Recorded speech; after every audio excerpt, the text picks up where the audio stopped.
So, very thankful tayo mga kagandang buhay. Naka-hire po tayo ng skilled na tao. Yung specialty po talaga mula noon hanggang ngayon, ang ganitong klaseng trabaho. Panalo po tayo. Hey, hey! Parang payat naman ito. Oh, no! Si Boss Winnie talaga. Babaeng bakang payat. Grabe talaga to si Boss Winnie, oh. Ganito talaga pumili ng... Pero alam mo, pag pinataba pa yun, oh, may potensyal. Oo, malaki. Oh, grabe talaga si Kabeng Winnie. Ayun, tumawag si Kabeng Roger. Payat na naman daw ang nabiling kalabaw. Oh, no!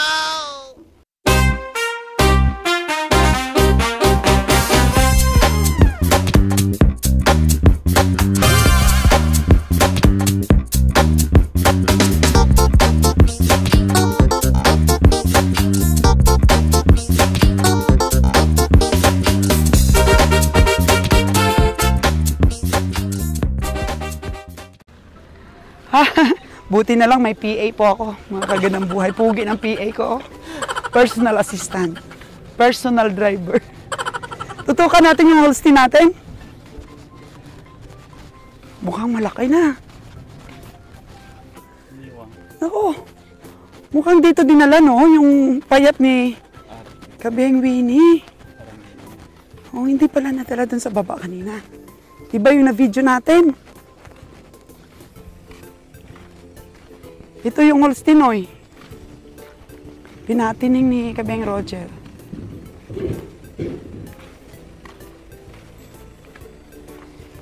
JR, yan ba yung payat ni Kabeng Winnie? Magkano daw bili niya yan? Ha?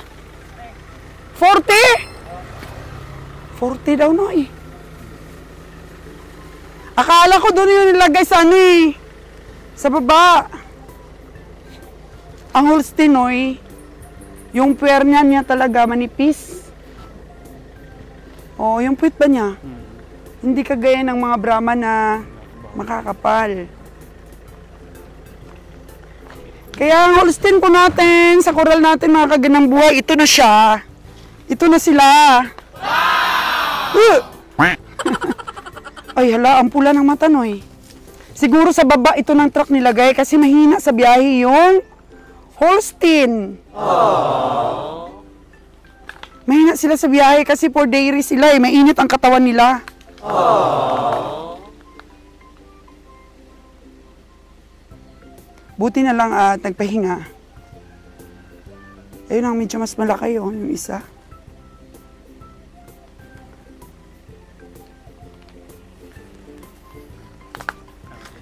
Oo. Okay naman po yung resulta ng mga fattening ni Kabeng Roger. Okay naman. Kaso lang po mga kagandang buhay, mas ano po kami ngayon sa ikot ng kapital. Mas ano po kami ngayon, mas gusto namin ang ikot ng puhunan dahil marami na po tayong biyahe. Wala po tayong puhunan talaga sa fattening ngayon, kaya ito, sapat naman po sa oras, okay naman po na. Medyo tumaba-taba na rin, medyo lumaki. Wow! Kaya tamang-tama po para maipakatay na natin. Akala ko kasi kanina yung tinutukan nating puti doon sa baba, yung payat na nabili ni Kabeng Winnie. Mga kagandang buhay, lagi pong magaling si Winnie magbili ng baka. At ito naman po, dahil sa sobra niyang kagalingan, nakabili na naman po siya ng payat na baka. Oh, pero bakit sinabi ko magaling? Kasi nga, mura lang ang bili niya dito. Ang laki ng kasko, mga kagandang buhay. Manipis nga lang po ang puwerna. Hindi naman po masyadong malaki ang tiyan. Pero matanda siya pong baka. At ang presyo po niya, 40,000. Kaya magaling po talaga si Kabeng Winnie. Yay! Mabigat ang buto nito. Huh? Sabi ni Kabeng Roger, wag daw bumili ng mas mabigat ang buto eh. Dapat daw mas mabigat ang laman. Pero kahit ano po ang sabihin ni Kabeng Roger, hindi po talaga maiwasan at hilig po talaga ni Kabeng Winnie na bumili ng mga ganito. Mga payat, pareho po sila ni Kabeng Nalon. Pero okay lang rin po yan mga Kagandang Buhay, basta wag lang pong marami sa isang trip. So sa 30 po na baka na karga ng trip ngayon, ito lang po ang payat na baka na kakarga natin. Pero payat siya mga Kagandang Buhay, malaki. Malaki po siya. Ibig sabihin, matanda po siyang baka. Kaya may panimbang rin po siya sa 40K. Nako, mga Kagandang Buhay, makapamasahi yan tiyat ang baka ni Kabeng Winnie. Kaya, galing din talaga. Matalino talaga si Kabeng Winnie sumipat. Pero kung may sapat lang po kaming kapital, patatabain ko pa po ito. Ipupurga ko po siya ng 2 buwan ang aking pag-alaga sa kanya. Kasi malaki siya eh. Ito po yung mga baka na may potensyal sa mga dyan, sa mga gustong mag-fattening. Ganito po dapat ng mga baka ang bilhin ninyo. Yung may edad. Yung may edad na. Kulang lang sa panaba. Yun po yun. Kasi wala na siyang ilalaki. Pero may itataba pa siya mga Kagandang Buhay. Unlike po sa bata pa, matagal pa po ang pera. Ito po yung mga perfect na na mga dapat patabain. Actually, nung una, merong mga taga Mindoro na umuorder sa amin ng mga ganito. So kung makita ninyo itong vlogs na to, at nagpapahinga po ang aming truck dyan sa Mindoro, pwede niyong bilhin siya. Oh. Magiging na siya, mga Kagandang Buhay. Kasi may gastos pa siya doon sa bili ni Winnie at pag-transport po.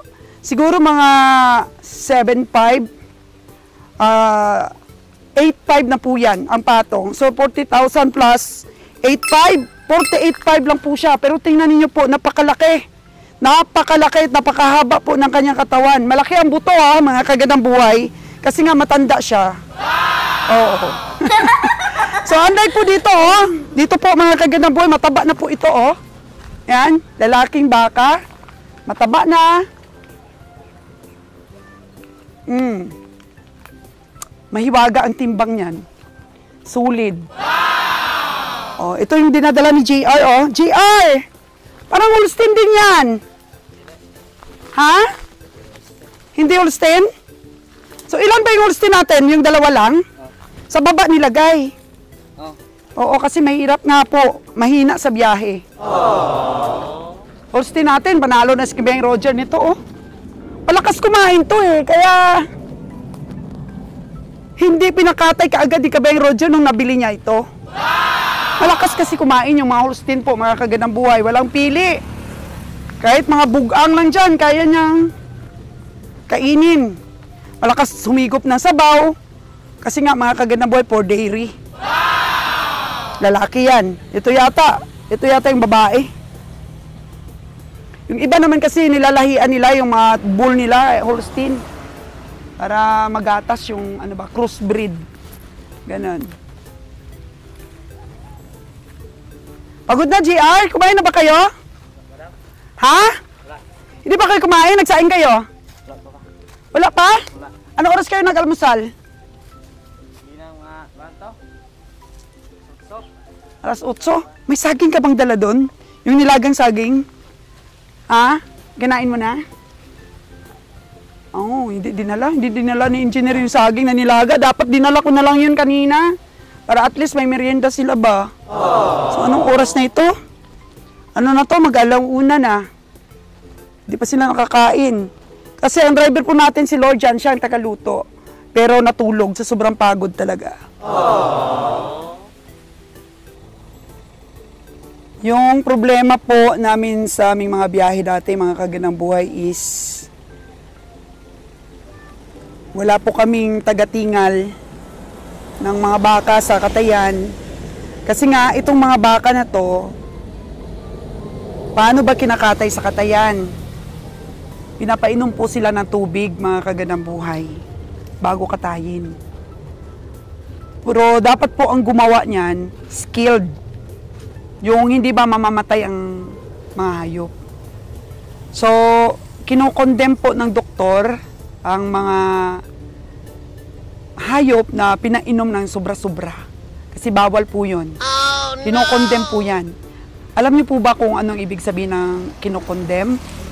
Pag namatay po ang hayop nyo, sa sobrang painom ng tubig, lilibing na lang po yan ng doktor. Papalibing po yan. Oh, no! Tapos magmumulta ka pa. So, kailangan po ang tagapainom po natin o tagatingal is skilled talaga. Hindi po nila pinapatay yung mga hayop. Yung sakto lamang po talaga kasi kailangan po painumin ng hayop bago katayin para po ang laman ay may moisture. Para po maganda, makintab po ang karni ng baka. Eh kung yung tagapainom mo po o tagatingal po ay walang alam, isang ano niya lang po, isang painom, patay na kaagad ang hayop. Pero yung mga skilled po, ano yan eh, pag pinainom nila, dahan-dahan lang. Pagkatapos, binabawasan din nila po yung tubig sa tiyan. May mga ano yan sila, may mga abilidad, oo, na hindi po makondem ang ating mga hayop.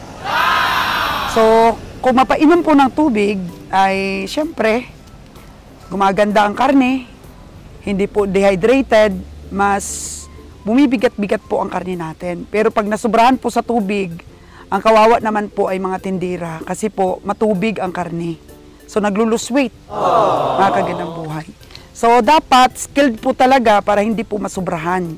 Tamang-tama lang po talaga na pag-check up ng doktor dun sa katayan ay ang atin pong mga hayop ay walang violation. So ngayon, naka-hire po tayo ng skilled na tao, 2. Galing po sa team ni Jimmer. At okay, may katuwang na po tayo. Meron pa po tayo doon sa sa katayan mismo na hindi na halos umuwi-uwi dahil binata naman yon.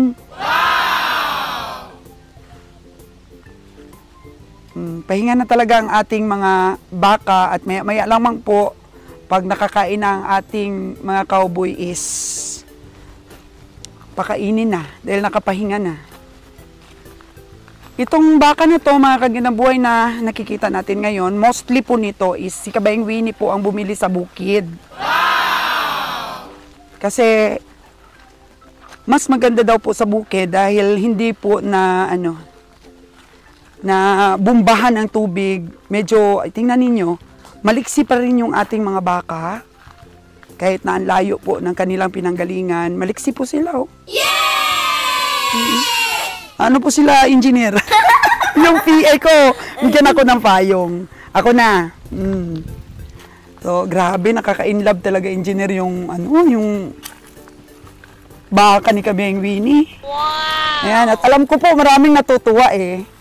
Kasi si Kabayang Winnie po sa mga vlogs ko, kapag ka binibiro mo po, sports po si Kagawad. Yay! Kasi nga, ang atin pong mga vlogs is, para maka-entertain tayo ng mga tao. Doon po sa sipatan sa stockyard, huwag po ninyong seryosuhin yung mga sinasabi natin, yung mga pakwela po natin, mga kagandang buhay. Kasi pag puro seryoso ang usapan natin, parang walang spice, di ba? Kailangan lagyan natin ng konting kiliti yung mga vlogs natin. Huwag niyo seryosuhin yung mga pangbabash namin sa mga komprador, sa aming mga katim. Huwag seryosuhin. Sabi pa nga ng isang subscriber ko, kagandang buhay, wag maraming chismis. Tutukan mo yung pamimili ni Kabiyahe. Inuutosan po tayo mga kagandang buhay. Tutukan ko daw yung pamimili ni Kabayang Roger. Wag daw puro chismis, puro usap-usap. Doon ka, Kabiyaheng kagandang buhay, doon ka, tutukan mo yung pamimili, yung mga sipatan. Huwag yung puro dada, yung puro chismis dyan. Kasi gusto talaga ng ating mga viewers, yung masipatan. Pero syempre po, dapat may konting kwento din, para at least may kapulutan din kayo. Kung ano nangyayari sa namin, pagpapakatay. Ito, mga chika-chika, pinapakita natin yung mga nabili. Kaya, ano lang po dito? Ano lang tayo? Chill-chill lang po mga kagandang buhay. Kasi very confident na po ang team ngayon. Sobrang saya na po yung aming mga pamimili always. So, parating po ang silver truck natin ulit. May karga po ulit ng itlog at saka feeds. So, sasakay po ang kabiyahing kagandang buhay ninyo. Sasakay po ako. And then, maiiwan po ako doon para makauwi din po si Kabeng Roger. Kasi po, mga kagandang buhay, kukunan niya ng credentials yung mga baka natin na Batangas para po i-transport. Dalhin na natin mga kagandang buhay sa Negros lahat. Actually, may mga orders na po ang iba doon. Oo. Tapos yung iba naman naghihintay na madala ni Kabeng Roger sa Negros para po makapunta po sa base namin sa Gihulngan para po mamili. Dahil marami naman pong may gusto sa mga lahing Batangas, kaya dadali na po namin sa Negros yun dahil stable na rin po yung mga katawan nila. Ayos naman po sila na. And then yung yung project namin ngayon ni agriculturist Ron is palawakin po namin yung itikan. Yay! Sa itikan naman po tayo mga kagandang buhay mag-invest. Time check po natin is mag-aalauna ng hapon. At si engineer po ay pinasamahan ko ang tao natin para po bumili ng ulam. Para makaluto na sila. So ang sabi po natin sa taga Pinamalayan ay darating na po tayo bukas. Kasi akala natin ay sasakay na po tayo ngayon ang ating truck na pang 2:00 ngayong hapon. Pero hindi po natuloy dahil may tubo pong nasira sa taas dahil puro malalaki yung karga nating baka. Malalaki po yung mga nabibili ni Kabeng Winnie doon sa bundok. Kaya nasira po yung tubo. Kasi mostly dapat maliliit na mga baka yung ilagay natin sa sa taas. Ano yan? Inumin? Hindi, Pang saing nila. Pang taas kasi po, second decker ng truck is maliliit po dati ng mga baka yung nilalagay namin. Pero itong mga bakang malalaki, medyo malalaki po kaysa sa mga binibili namin dati. Siyempre, no choice. Sa taas po sila nilagay dahil may kalabaw po sa baba. Oo. Makabili kaya yung taga Pinamalayan dito po sa ating mga kalabaw? Okay kaya po itong mga kalabaw natin? Ito, lalaki to. Lalaking kalabaw ito. Makakapili kaya ang ating subscriber dito? Kasi doon daw sa Mindoro, ang mahal daw po ng mga kalabaw doon. Pero dito kasi sa mga binibili natin, siyempre sa karne po ito naka-estimate. Estimate po ito sa kilo sa karne. So, masilan daw po yung papa niya sa pagpili ng kalabaw. Pag may nagustuhan siya dito, okay. Ano po sila?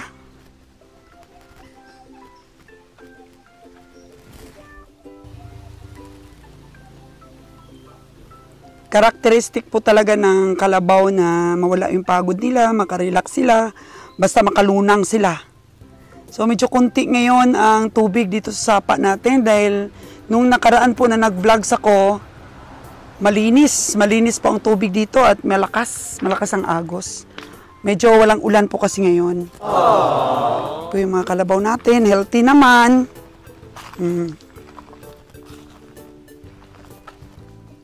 Healthy naman po sila, oh. Tingnan nyo po, natutulog si kalabaw. Nadisturbuhin natin. Tulog, oh, nakapikit yung niya kanina, yung mata. Ano bang pagod na pagod talaga. Tulog siya, oh. Huwag nating isturbuhin. Ihinay lang tayo mag-vlogs, mga kagandang buhay. Kasi pahinga sila. So hanggang hanggang bukas pa yan ang pahinga nila. Oh, ikaw antok si kalabaw. Oh, layo kasi ng biyahe. Kaya lumalakas sila ulit. Kung makalunang. Ito, mga kagandang buhay, oh, makikita mo sa balahibo pa lang. Napakaganda. yung kalabaw nito. Dapat, siguro hanggang bukas pa sila dito.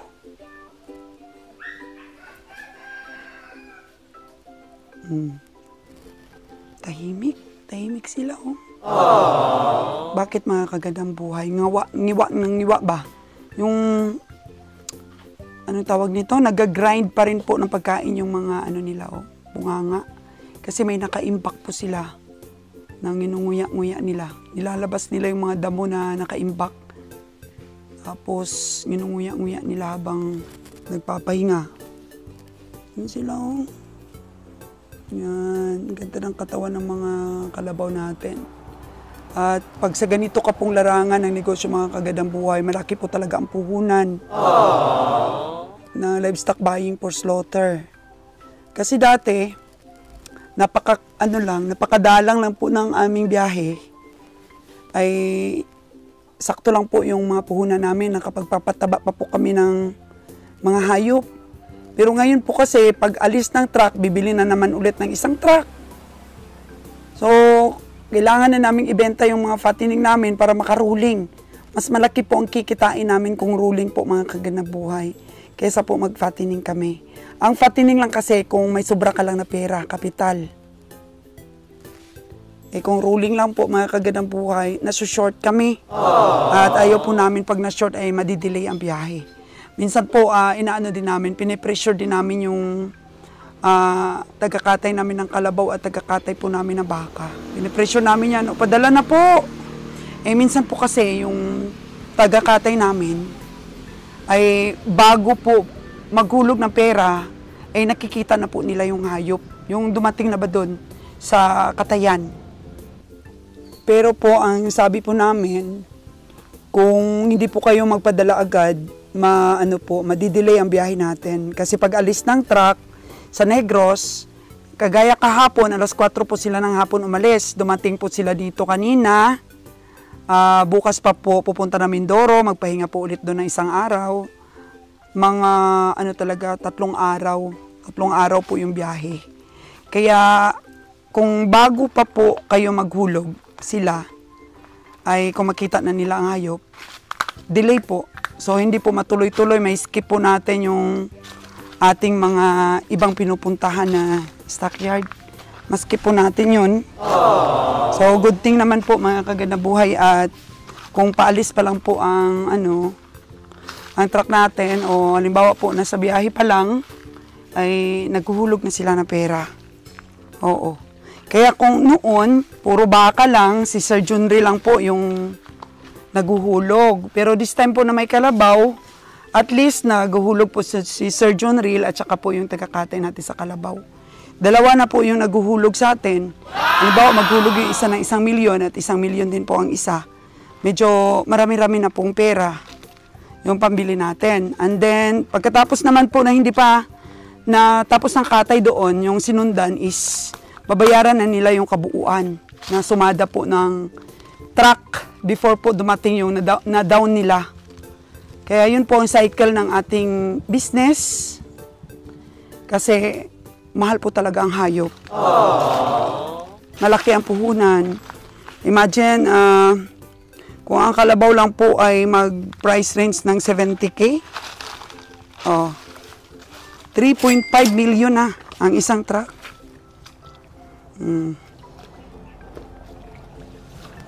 Kung ang price range lang po ay 70K. So, kung hindi naman umabot ng 70K yung atin pong price range is 3 million. Ganun po talaga yung puhunan ng isang truck. Ba, napaka-bless mo. Diyan ka nilagay, ha? Lublob na lublob yung katawan mo. Medyo kasi dyan. Malalim. Yung isa, Yung isa nanginain, saging. Kumain siya ng balani. Nagutom mga kaganamboy yung isa. Pero ito, ayan, silaksan sila, nguya-nguya. Nguya na ng ating mga kalabaw.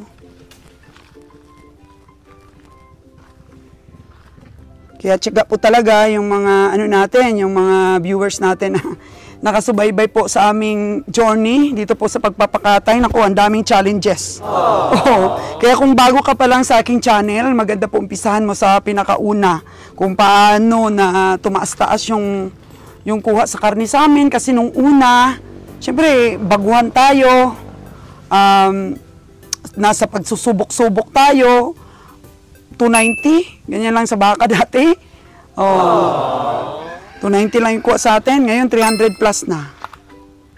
320. Yeah! Diba? Naanap natin po ang presyo dahil sa ating mga vlogs, marami pong nakakilala sa atin. Tapos nakinabang po yung ibang mga komprador. Kasi habang binavlogs natin, naglilikramo din sila sa mga taga-katay nila. Bakit si Source nga ng buhay? Bakit yung Team Kabiyahe? Ganito na yung kuha sa kanila sa karne. Kaya shout out po sa ating mga behiro na taga-Palawan na nagpasalamat sa atin na naiangat nila yung presyo ng karne. At sa mga taga-katay naman, wag po kayong magalit sa akin o sa team namin. Dahil naman po, natural lamang po yan na magtulungan po kami ng mga behiro. Oo. Para masuplayan namin kayo kung kumikita naman po kami at nakakabawi naman po sa mga sulduhan, makinabang rin po kayo. Kaya yun lang po, vice versa, kailangan natin kumita. Bigyan naman po ng magandang partida kami pong mga behiro. Huwag naman po kaming masyadong kawawain. Mga kagandang buhay sa presyuhan po sa kuha po ninyo sa karne. Para naman po kami mabigyan natin ng sapat na sahod ang ating mga tao at mabuhay din po nila ang kanilang pamilya. Kaya po mga nabili ng team natin ng mga hayop.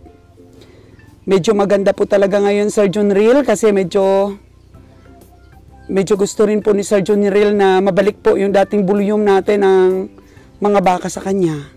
So Sir John Real, kahit po meron tayong kalabaw na karga, kung bumilis naman po ang aming pong biyahe, parang ganun na lang rin po. Parang pariho lang rin. Pero ang kaibahan nun, mga kaganaboy, is advantage po sa amin, Sir John Real, kasi syempre, medyo bumilis po yung biyahe namin. Kaya, supportahan nyo lang po kami para po everybody is happy. So, ayan na po mga kagandang buhay, nagluto ng ating mga cowboy. Ganun talaga, pag cowboy ka, delay-delay yung kain.